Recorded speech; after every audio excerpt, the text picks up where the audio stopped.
नमस्कार एवं हार्दिक स्वागत छ तपाईलाई सुनिल टीच नेपाल युट्युब च्यानलमा। आजको यो नयाँ भिडियो चाहिँ तपाईहरुको लागि एकदमै विशेष रहेको छ र आज चाहिँ म तपाईहरु समक्ष यस भिडियोमा चाहिँ भर्खर मात्र eSewa वालेटले चाहिँ लिएर आएको जुन एउटा अपडेट रहेको छ त्यो अपडेटको बारेमा चाहिँ जानकारी दिनेछु र त्यो अपडेटले चाहिँ कसरी काम गर्छ भन्ने कुराको पनि तपाईलाई यस भिडियोमा म जानकारी दिनेछु। भर्खर मात्र चाहिँ तपाईले eSewa वालेटमा चाहिँ एउटा अपडेट भेट्न सक्नुहुनेछ जसको नाम रहेको छ रिक्वेस्ट मनी भन्ने चाहिँ। यति बेला चाहिँ त्यो रिक्वेस्ट मनी भन्ने अप्सन चाहिँ तपाईले कसरी युज गर्ने र रिक्वेस्ट मनी भन्ने अप्सनको चाहिँ के काम रहेको छ भन्ने कुरा चाहिँ आजको यो भिडियोमा चाहिँ तपाईलाई विस्तृत रूपमा चाहिँ जानकारी दिनेछु त्यसको बारेमा र त्यो चाहिँ तपाईहरुको लागि एकदमै फाइदाजनक रहेको छ र त्यसको प्रयोग कसरी गर्ने भन्ने कुरा पनि तपाईले आजको यस भिडियोको थ्रु चाहिँ थाहा पाउन सक्नुहुनेछ साथीहरु।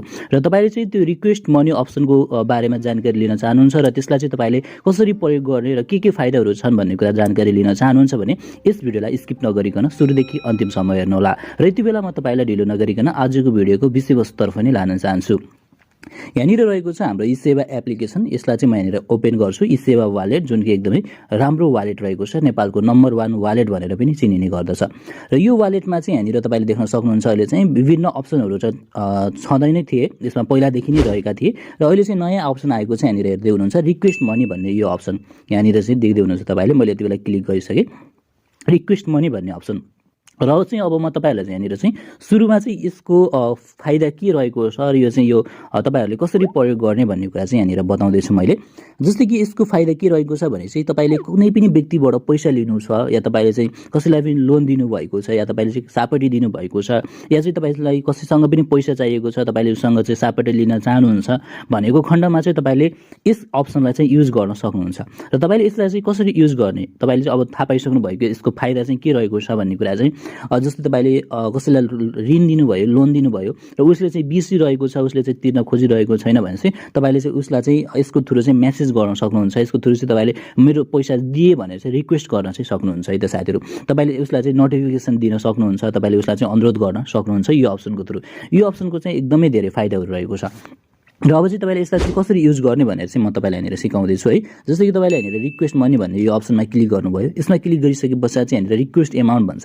यसले चाहिँ तपाईलाई यहाँनिर रिक्वेस्ट एमाउन्ट भनेको छ। जस्तै कि तपाईले यो अप्सन चाहिँ कति बेला पनि युज गर्न सक्नुहुन्छ भने जस्तै तपाई चाहिँ बाहिर कतै जानु भएको छ, तपाईसँग चाहिँ पैसा छैन र चाहिँ तपाईले कसैलाई पनि कसैसँग हेल्प माग्नु भएको छ र तपाईको के रहेको छ आईडी र तपाईले चाहिँ कुन आईडीमा चाहिँ पैसा लिन चाहनुहुन्छ हैन, उसलाई थाहा हुँदैन कति पैसा चाहिएको छ तपाईलाई हैन, कति मनी तपाईलाई चाहिएको छ, त्यो हिसाबले चाहिँ तपाईले उसलाई रिक्वेस्ट गरेर पनि तपाईले यसरी माग्न सक्नुहुन्छ। तपाई कुन समस्यामा फस्नु भयो भनेर पनि यसको थ्रु चाहिँ तपाईले मेसेज गरेर चाहिँ माग्न सक्नुहुन्छ, रिक्वेस्ट मनी गरेर चाहिँ तपाईले माग्न सक्नुहुन्छ साथीहरु।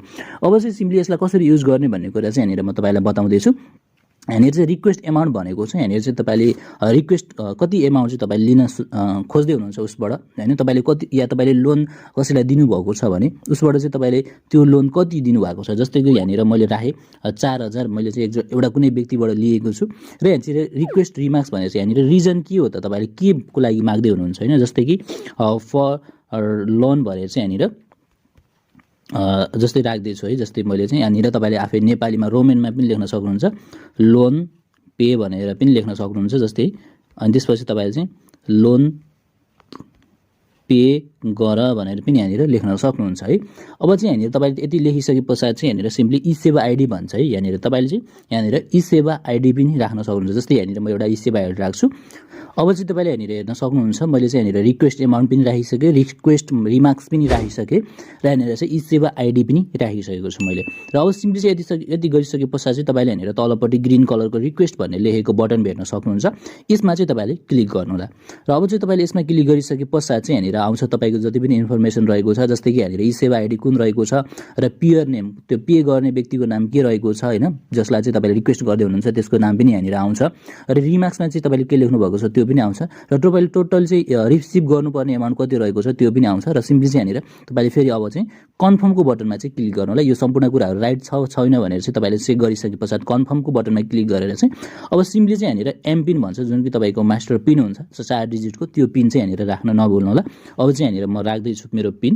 मैले चाहिँ यहाँनिर मेरो 4 डिजिटको चाहिँ पिन राखिसकेको छु र अब सिम्पली चाहिँ म यहाँनिर कन्फर्मको बटनमा चाहिँ क्लिक गर्छु। यहाँनिर तपाईँ पनि आफ्नो कन्फर्मको बटनमा चाहिँ क्लिक गर्नु होला। अब चाहिँ यहाँनिर हेर्न सक्नुहुन्छ है, कन्फर्मको बटनमा तपाईँले क्लिक गरिसके पश्चात चाहिँ यहाँनिर तपाईँसँग छ यो चाहिँ आउँछ, हेर्न सक्नुहुन्छ। यहाँनिर चाहिँ रिक्वेस्ट यति बेला चाहिँ गइसकेको छ हैन, सेयर रिक्वेस्ट लिङ्क टु रिसिपेन्ट भनेर चाहिँ यहाँनिर लेखेको छ र तपाईँले यहाँनिर देख्दै हुनुहुन्छ यो चाहिँ कसलाई गयो रिक्वेस्ट, यो चाहिँ तपाईँले हेर्न सक्नुहुन्छ। अब चाहिँ यहाँनिर भ्यू रिक्वेस्ट स्टेटमेन्टमा गएर पनि तपाईँले यहाँनिर कसलाई चाहिँ रिक्वेस्ट पठाउनु भएको छ भनेर चाहिँ यहाँनिर तपाईँलाई देखाउँछ र चाहिँ तपाईँको यहाँनिर तुरुन्तै चाहिँ त्यो व्यक्तिलाई चाहिँ उसको मोबाइल नम्बरमा पनि मेसेज जान्छ र उसलाई पनि यो चाहिँ नोटिफिकेसन जान्छ उसको eSewa आइडीमा पनि साथीहरू। यहाँनिर हेर्न सक्नुहुन्छ यो चाहिँ तपाईले यसरी चाहिँ यसको चाहिँ सेन्ड गर्न सक्नुहुन्छ। तपाईको जससँग पनि तपाईले पैसा लिनु छ, तपाईले चाहिँ जसलाई पनि तपाईले या कसैसँग सापट्टि लिनु छ या तपाईले कसैले पनि तपाईसँग चाहिँ पैसा लिएको छ भने चाहिँ त्यसलाई चाहिँ तपाईले यसरी चाहिँ उसलाई चाहिँ अनुरोध गर्न सक्नुहुन्छ साथीहरु। र तपाईलाई यो भिडियो कस्तो लाग्यो, यो अप्सन तपाईको